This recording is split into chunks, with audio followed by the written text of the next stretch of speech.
এবার আমার কমাইয়া আমার নতুন করে দেবো, হ্যাঁ নতুন করে দেবো। সুমন্ত্র বাল্মিক পরীকে নিমন্ত্রণ করার উদ্দেশ্যে চলে গেছে। জানো কিভাবে? সমুদ্র ভাবছে আমি তো রাম নাম নিয়ে বাল্মিক পরীকে নিমন্ত্রণ করতে গিয়েছিলাম, বাল্মিক পরী তো রাম নামে আসলো না, তাহলে কি করতে হবে? আমি আবার জানকী নাম নিয়ে যাবো। জানো কি জানকী নাম? ওরে জানকী বল্লভ যেই বল্লভ চিন্তা কর দিন যায়। জানকী বল্লভ যেই বল্লভ চিন্তা কর দিন যায়। জানকী বল্লভ যেই বল্লভ চিন্তা কর দিন যায়। জানকী বল্লভ যেই বল্লভ চিন্তা কর দিন যায়। এখন যদি চিন্তা না করো অন্তিমে কি পাওয়া যায়? এখন যদি চিন্তা করে অন্তে দেখে পাওয়া যায়। জানকী বল্লভ যেই বল্লভ চিন্তা কর দিন যায়।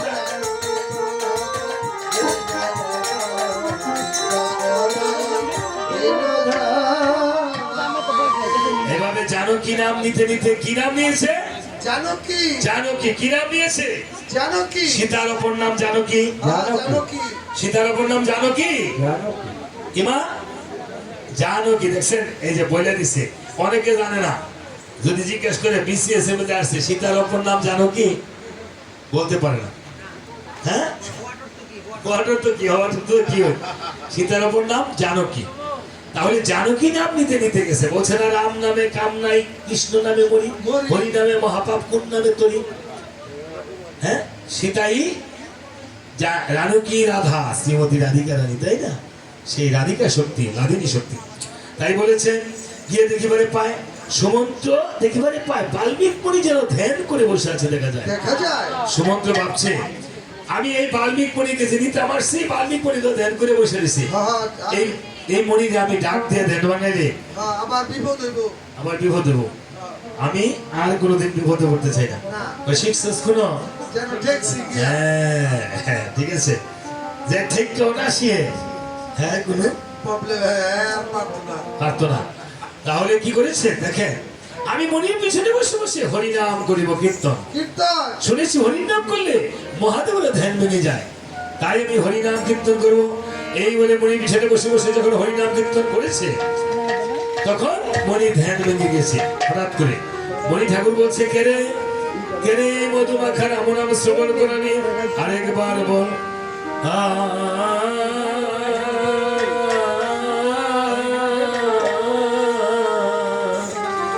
সোনালে কি মধুর নাম,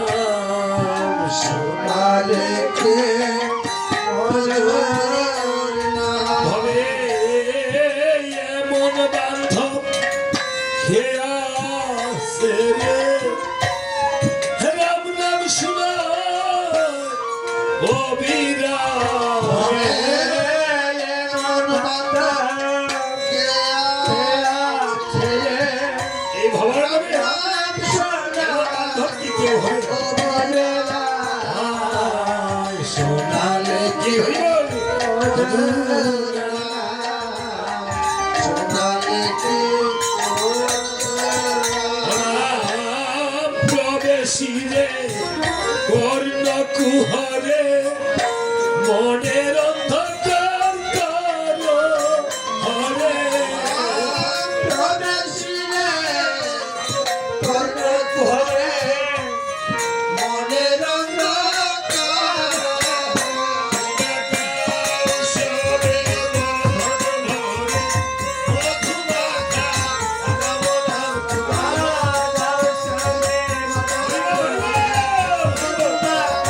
ধরি হল।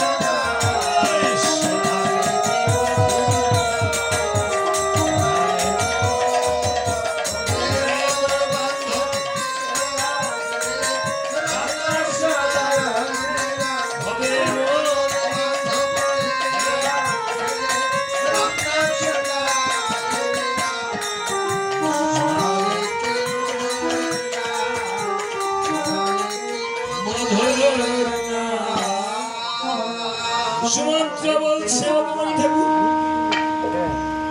তুমি এই রাম নামের মাহাত্ম্য কেমন করে পেলে? বলছে ওরে সুমন্ত্র,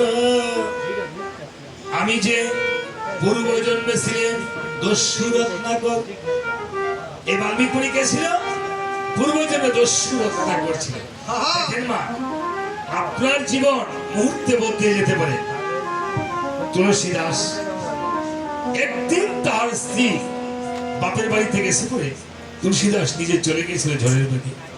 তখন তুলসীদাসকে কি করেছিল? স্ত্রী বৎসনা করেছিল, ছি তুমি একদিনের জন্য এসেছি আর তুমি চলে এসেছো। সেদিন থেকে তুলসীদাস প্রভু রামচন্দ্রের শরণাপন্ন হয়ে গেল। আজকে সুমন্ত্রকে বাল্মীকি বলছে, ওরে সুমন্ত্র, একদিন ব্রহ্মা আমাকে উদ্ধার করার জন্য, এই দস্যুবৃত্তি থেকে পরিত্রাণ করার জন্য রাম নাম নিয়ে এসেছে, মুক্ত করার জন্য। ব্রহ্মা এসে বলেছে, ওরে রত্নাকর, তুমি যে দস্যুবৃত্তি করেছো, তোমার এই পাপের বাগি কি কেউ হবে? পরিচয় পালায়। এই রত্নাকরের কাহিনী কিন্তু বলতে হয়, রত্নাকর কিভাবে বাল্মীকি হল। এই যে আমি তোমাকে এই অলংকার দিয়ে দিলাম, তোমার যে প্রিয়তমা স্ত্রী রয়েছে, তোমার প্রিয়তমা স্ত্রীকে এই অলংকারটা দিয়ে বলিও, এ মুক্তা যদি তোমার পাপের বাড়ি হয় তাহলে রত্নাকরের মনে আজকে যেন ভাবোদয় হয়েছে। রত্নাকর তার বাড়িতে গিয়ে তার স্ত্রীকে বলেছে, প্রিয় গো, এই যে দস্যু বৃত্তি করি গো প্রিয়, আমি কিঞ্চিত পাপের বাড়ি হবে গো প্রিয়, তুমি প্রিয় তোমার জন্য অলংকার নিয়ে এসেছি, আজকে সেরা অলংকার। রত্নাকরের স্ত্রী রত্নাবলী বলছে, না স্বামী, আমি তোমার পাপের বাড়ি হবো কেন? তাহলে কিন্তু অলংকার দেব না। দিয়ে যাও তোমার অলংকার। যখন অলংকার ফিরিয়ে দিয়েছে, রত্নাকরের মনটা যেন কেমন ভাবোদয় হয়ে গেছে। আজকে কি এই সংসারে আমার স্ত্রী এমন করবে, অলংকার ফিরিয়ে দেবে, আমি যদি ডাকাতি করে নিই? হ্যাঁ হ্যাঁ হ্যাঁ হ্যাঁ, বলছে স্বামী, তুমি রাজা হলে আমি রানী হব। এই সংসারে নারীদের কোনো পাপ পুণ্য নেই। নারীরা প্রথম লালন পালন হয় পিতা মাতার হস্তে, তারপর লালন পালন হয় মা স্বামীর হস্তে, তারপর লালন পালন হয় ছেলের হস্তে। বলিত ওঠায় 3 স্থানে ভর করে তারা স্বর্গে চলে যায়। পাপের বাড়ি হবে না। রত্নাকর ভাবি মনে মন, আমি কেন দুধ কলা দিয়ে কাল সব পুষলাম? আমি কার জন্য আমি জীব হত্যা করি, মানুষ হত্যা করি? আজকে যে আমার সমস্তই বৃথা। রত্নাকর ছেলের কাছে বলেছে, বাবারে তুই কি আমার পাপের বাড়ি হবি? ছেলেও বলছে, বাবা এই কি বলছে, এটা তো সংসারের বিধি নয়। এবার রত্নাকর মন ভারাক্রান্ত হয়ে রত্নাকরের পিতার কাছে গিয়ে পিতার চরণে প্রণাম করে বলছে, পিতা গো, পিতা গো, আজ একটা জিনিস তোমার কাছে চাইতে এসেছি পিতা। পিতা গো, এই যে দস্যু বৃত্তি করি পিতা, আমি কিঞ্চিত পাপের ভাগী হবে পিতা তুমি।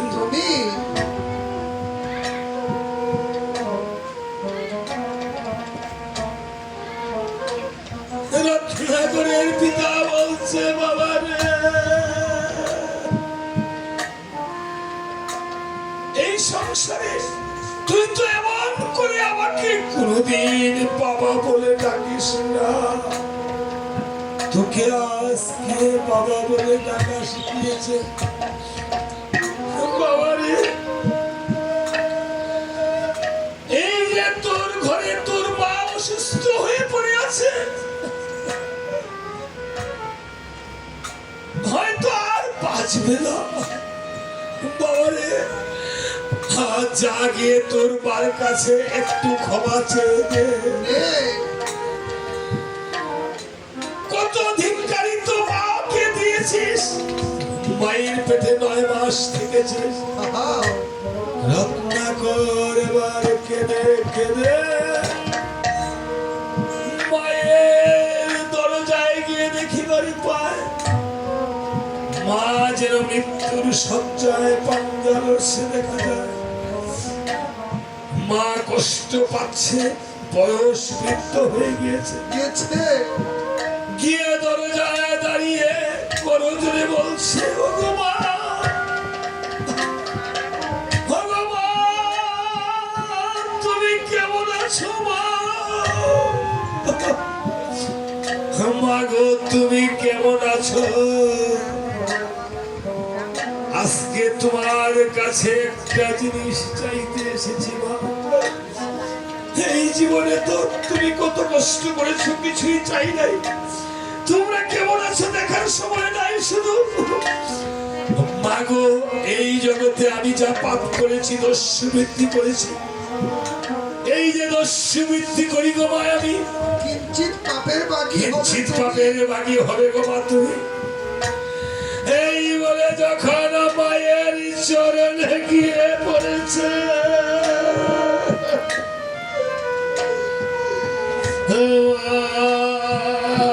জড়িয়ে ধরে বলছে, বাবা রে, বাবা রে,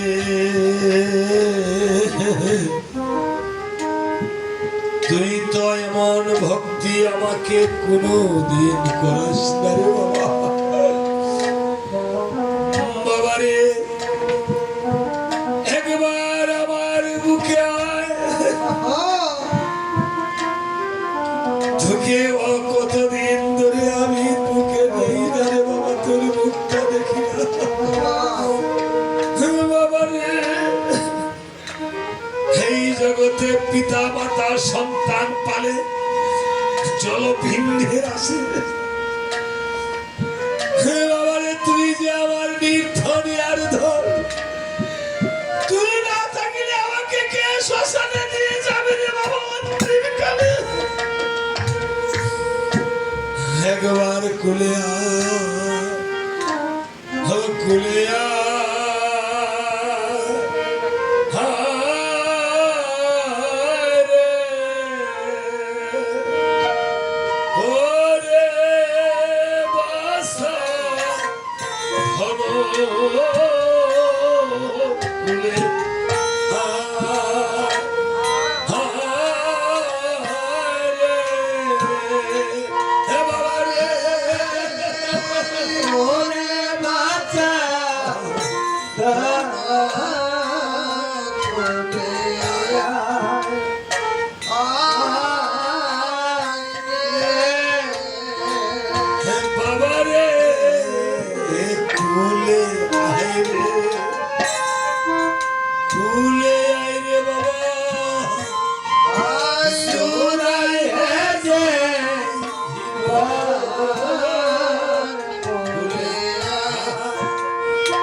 আকাশেতে উঠে চন্দ্র সঙ্গে লয়ে তারা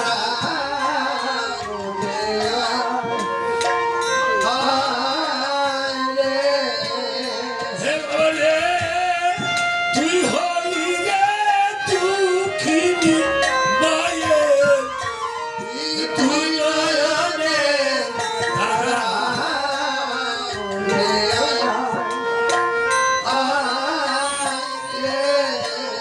হে বাবা রে পুত্র কন্যা হয় দুঃখিনী মায়ে তুই নয়নে তারা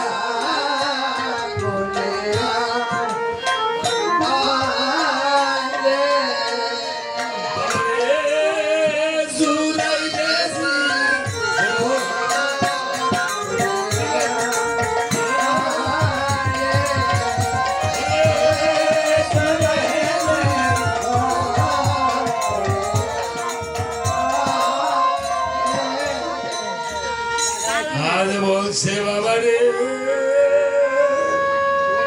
আমি তোর পাপের বাড়ি হতে পারবো না রে বাবা, তবে তুই তো আমাকে এমনই ভাবে মা ডাকিস না, তোকে যে এই ভক্তি শিখিয়েছি তুই যা সেই ঠাকুরের চরণে গিয়ে উপকৃত হ। হয়তো সেই তোকে উদ্ধার করবে, সেই তোর গুরু। দেখেছেন ব্রহ্মা পাঠিয়েছে প্রকারান্তরে মায়ের আদেশটা নেওয়ার জন্য। গুরুদেব কি করে, যাও বাবা তুমি তোমার মা বাবার আদেশ নিয়ে আসো।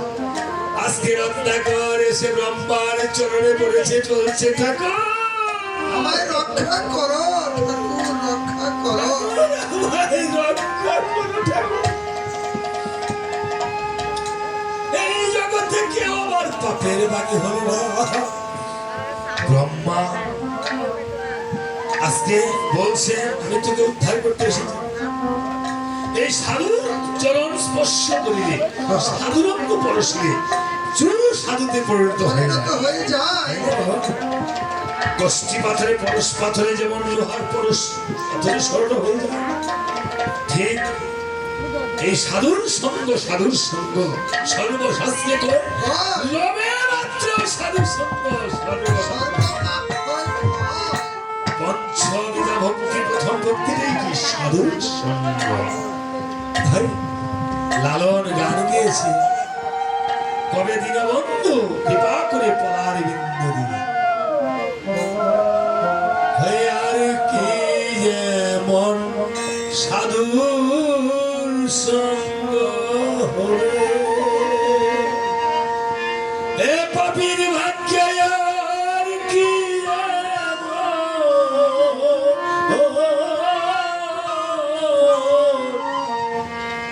আর কি এমন সাধুর সঙ্গ হবে।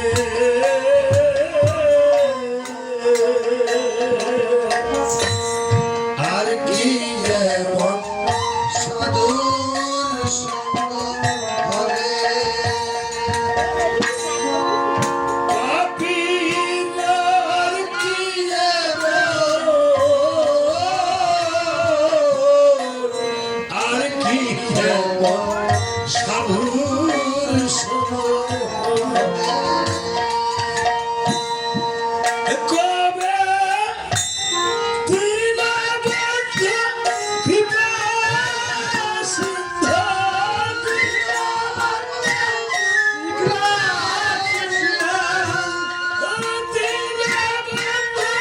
কৃপা সিন্ধু পদার বিন্ধু দিবে পদার বিন্ধু দিবে।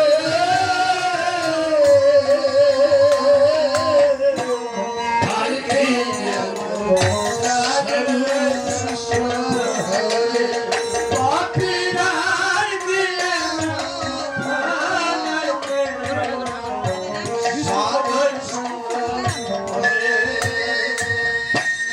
সাধুর সঙ্গে এ মহিমা মহিমা বেদে দিতে নারে সীমা।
আমরা দু একটি গান টান শুনে বা দেখে বা বলে নিজে মনে করি যে আমরা অনেক কিছু হয়ে গিয়েছি। আমাদেরকে কত সুন্দর একটি দেহ দিয়েছে ভগবান, দিয়েছে না? অসুখ হয়, কত কিছু হয়, ওষুধ খাই, কিন্তু এমনকি এই মনের যে তিতাব জ্বালা আছে আদি ভৌতিক আদি দৈবিক আধ্যাত্মিক, এই তিতাব জ্বালা এমন কি কোনো ওষুধ আছে যে এই তিতাব জ্বালা দূর করার জন্য একমাত্র এই সাধু গুরু বৈষ্ণবের চরণ ধন্য যদি সেবা করা যায় তাহলে এই তিতাব জ্বালা দূর হয়ে যায়। তাই মহাজন বলেছে সাধুর সঙ্গে পরশের মন, ওরে মন, বনের কাষ্ট হয় রে চন্দ্র। সাধু রঙ্গ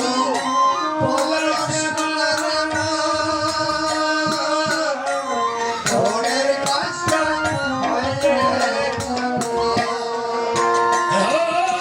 ওই সাধু রঙ্গ পরশের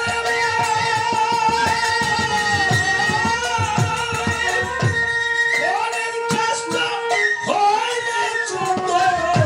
সাধু রঙ্গ পরের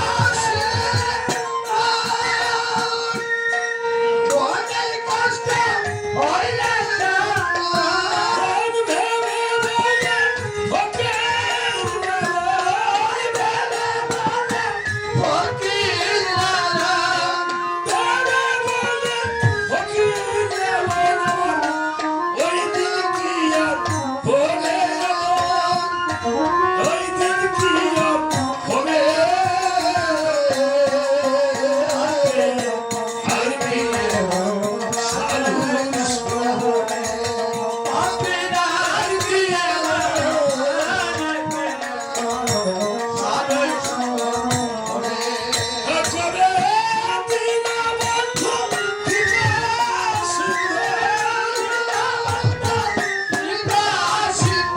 বন্ধু পদার বিন্দু দিবে, পদার বিন্দু দিবে, আর কি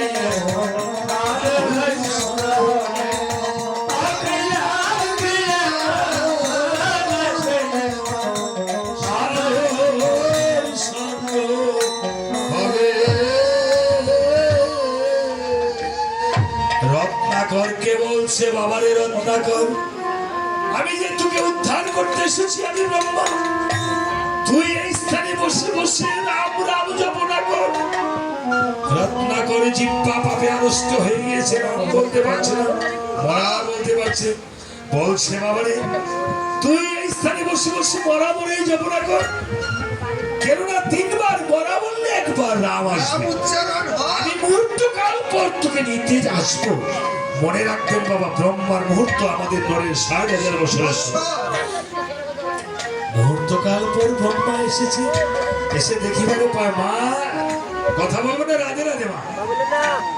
হ্যাঁ বলবেন, পরে বলবেন মা। মুহূর্তকাল পরে ব্রহ্মা এসেছে এই জগতে মা। গুরুকরণ জিনিসটা অনেক অনেক কঠিন। আমি আমার গুরু পাঠ নরসিংদী ভেলানগর, আমি প্রতিদিন আসার পথে যাওয়ার পথে রাস্তার পাশে পড়ে, হ্যাঁ ভেলানগর, হ্যাঁ ভেলানগর, হ্যাঁ বাস স্ট্যান্ডে পড়ছি তো রোডে, হ্যাঁ চেঞ্জ করে দিন।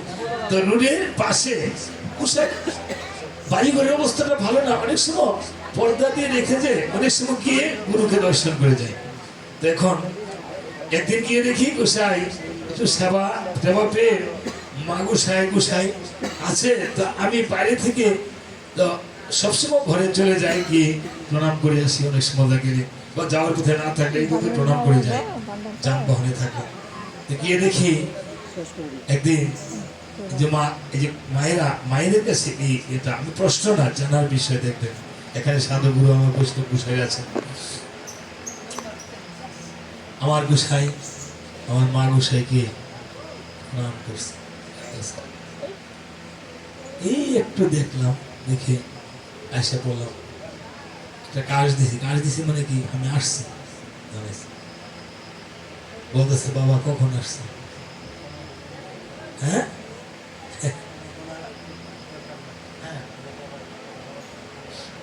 তাই না? বললাম যে আপনি তো প্রণাম করছেন যে মারে, কখন আসছে? হ্যাঁ তোমাকে দেখে নিয়েছো। আর কারো কাছে কইও না, আমি কিন্তু আমার কাছে কইছি না, মাইকেও কইছি। বলছে কারো কাছে বললো না। আমি বললাম বাবা দীক্ষা কুশারে বাবা ডাকা যায়, শিক্ষা কুশারে কিন্তু বাবা ডাকা যায় না।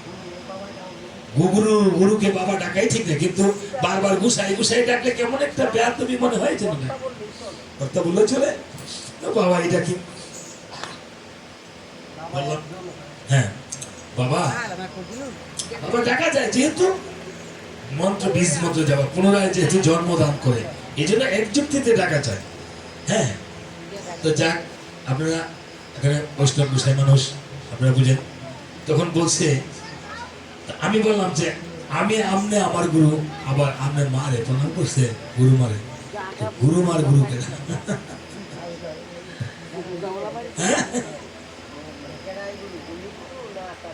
হ্যাঁ এখন কে গুরু? এটা মায়েরা আমার এই সবার মধ্যে প্রশ্ন যে এখন গুরু কে? আমার গুরু তো আমার গোসাই আমার দিছে, কেন যা দিছে আমি পাইয়া বসে রেখেছি। যাক, এই জন্য জিনিসগুলো আপনার যতদিন গুরুমুখী বিদ্যা না হয়, পাঠশালায় গেলে স্কুলে পড়ায় ছাত্ররা, ইদানিং 2-3 বছর ধরে তো ছাত্ররা কোনো কথাই শোনে না, খোলা বান্ধব কোনো বাড়ি টাড়ি কিছুই দেওয়া যায় না। আবার হচ্ছে এবার শিক্ষক 2 বছরের জেল দিব। এখন এই জন্য গুরুর কাছে বসে বসে যে বিদ্যা অধ্যয়ন শিক্ষা যায়, এটাই গুরুমুখী বিদ্যা। আর ওইটি হলো পুঁথিগত বিদ্যা। মা এই আসলে আমি রামায়ণ কীর্তনটা একটু ভিন্ন ব্যতিক্রম ভাবে করতে চেষ্টা করি। আমি গুরু শিক্ষাতে রামায়ণ কীর্তন করতে চেষ্টা করি। তো যাক, আজকে এই যে গুরু কি বলছে যে যা তুই তোর ওই সে তোর গুরু, তার চরণে গিয়ে পড়ে দেখ, উদ্ধার হতে পারিস। গুরু ছাড়া এই জগতে, হ্যাঁ, গুরু রুষ্ট হলে কৃষ্ণ রাখিবারে নারী, কৃষ্ণ রুষ্ট হলে গুরু রাখিবারে নারী। এই জন্য গুরুর প্রয়োজন রয়েছে। যাক, 60,000 বছর পরে আইসা বালুর নিচে টেনে উঠাইছে। এই ব্রহ্মা বীজ মন্ত্র যাপন করে হাড়গুলো বেশি দিয়েছে, শব্দ পায়, সেই শব্দ বালুগুলি উল্টায় উল্টায় হাড়গুলি পাইছে। হ্যাঁ, দ্বিতীয় সঞ্জীবনী মন্ত্র দিছে, তখন বাল্মিক মণি হয়ে গেছে। বলছে রত্নাকর তুমি আর রত্নাকর নও, যেই নামে হলে তুমি পবিত্র অখণ্ড রচনা করে সেই নামের চরিত্র। বলমিক মানে ওই পোকাকে বলা হয় বলমিক। বলমিকে স্তূপ করে হলে না চতুর্দিকে উলু উলু যেটাকে বলা হয়, এর নাম হইল বাল্মিক মণি। তো এইভাবে যখন সমুদ্র কাছে বলছে, এবার সমুদ্র বলছে মণি ঠাকুর তুমিও তো কম ছিল। আর এই রাম নাম কেমনে আনছে জানেন? এটা তো ভোলানাথকে অনেক কষ্ট করে আনছে, 60,000 বছর তপস্যা করে, 60,000 বছর তপস্যা করে। এই যে আমাদের দেহে যে শতচক্র, এই শতচক্রের সাধনটা যদি যেই গুরু আপনাকে দেখাই দিতে পারে, সেই আপনার সৎগুরু। এই শতচক্রের সাধন না করলে এই দেহের যে আপনার রতিখণ্ড যে অপরাধ হচ্ছে, সেই অপরাধ ভঞ্জন হয়ে কাজেই গুরুকরণ মানে গুরু ধরো ছানকে জল খাও, ছানকে গুরু ধরো জানকে। এবার বলছে যে ঠিক আছে মণি ঠাকুর, তাহলে তুমি যাই ওরা তাড়াতাড়ি। হ্যাঁ, আমি একটু কাছে দেখি বের করে কি চাটা সেবা করবেন? চা কিন্তু একবারে ভক্ত করে দিয়ে গেছে। আপনার দিলে এমন বিরতি অসুবিধা নেই, বিরতি না দিয়ে খালি পড়ে যায় না, শেষ করে দিয়ে খালি নাকি বিরতি দিছে না। আচ্ছা যাক, আপনারা চা সেবা করলে করবেন। এবার বাল্মিক মণি ভাবে মনে মন, আমার যে রাম সবাই গিয়ে করতে হবে পিতা পুত্রের মিলন। পিতা পুত্রের মিলন যে করামো, তাহলে সীতার কুটিরে আমার যেতে হবে।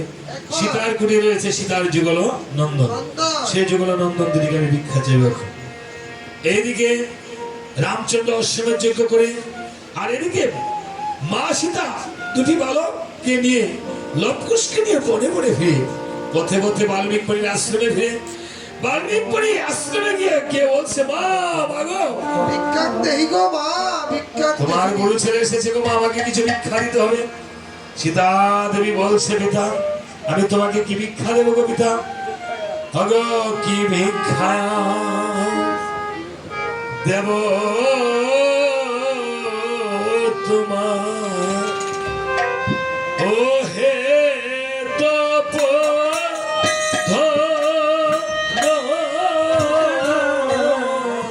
কি ভিক্ষায়াস দেব তোমায়, ওহে প্রভু দাতা।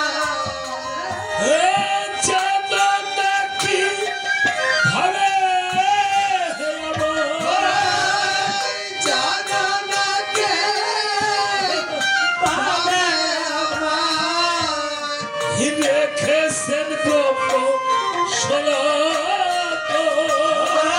রেখেছে ব্রহ্ম সনাতন। কি ভিক্ষায় দেব তোমায়, ওহে তপু দাতা। কি ভিক্ষায় দেব তোমায়, ওহে তপু দাতা। যখন ছিলেন অযোধ্যাতে, তখন যদি একবার যেতে, যখন ছিলে অযোধ্যাতে, তখন যাতে একবার যেতে। যখন ছিলেন অযোধ্যাতে, তখন যদি একবার যেতে। যখন ছিলে অযোধ্যাতে, তখন যাতে একবার যেতে।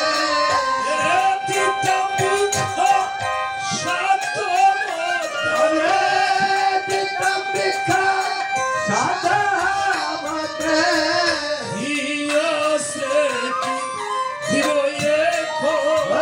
বাবাইয়াছে এবারে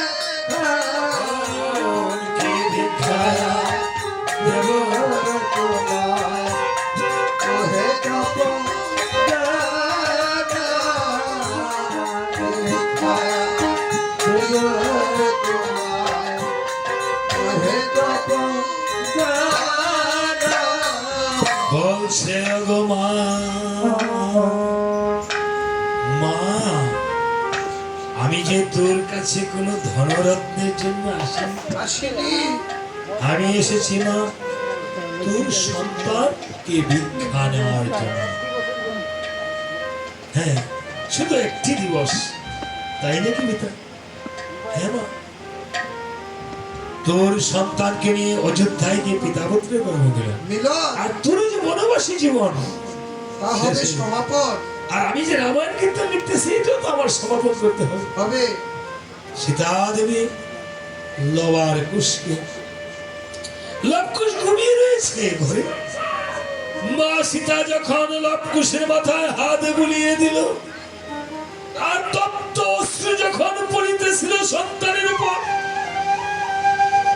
তপ্ত অশ্রু পেয়ে লবকুশ জেগে উঠে মা সীতাকে জড়িয়ে ধরে বলছে, মা মাগো তুমি কি সারাক্ষণই শুধু কাঁদো আর কাঁদো? আহা, মাগো তোমাকে কি শুধু কান্নার মাটি দিয়ে বানিয়েছে? বানিয়েছে। তুমি কি কখনো হাসতে জানো না মা? মাগো তুমি কেঁদো না, তোমার মতো আদর্শ এই জগতে আর তো কেউ করতে জানে না মা। মা বাবা যেমন আমাদেরকে ফেলে পঞ্চমাসে গর্ভবাসে রেখে গেল বনবাসে, মাগো তুমিও কি আমাদেরকে ফেলে চলে যাবে? যেমন আজকে তাদের বাবাকে দেবসর মা চলে গেছে, তাদের মাকে একলা ফেলে, তাদের মাও যদি চলে যায় তারা তো একা হয়ে যাবে। মা কাঁদছে, বলছে মা গো তুমি কেঁদো না, মায়ের চোখের জল মুছিয়ে দাও। কুশ আর লব মায়ের চোখের জল মুছিয়ে দিচ্ছে, আহা আর বলছে মা গো কান্দো না গো তুমি, মা গো কান্দো না গো তুমি গো, কান্দো না গো তুমি মা গো।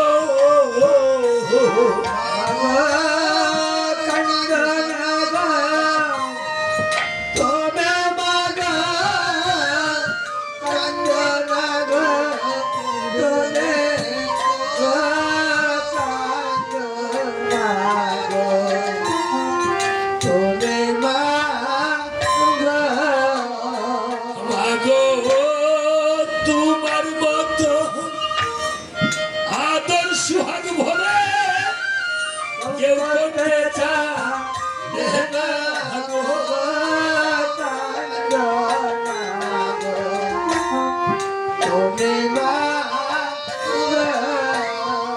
আমার বাবার মহতন নিষ্ঠুর মাগো তুমি হইও না। আমার বাবার মতো নিষ্ঠুর বাবা তুমি হয় না। মাগো এই জগতে মায়ের মতো আপন কেহ নাই গো।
রাম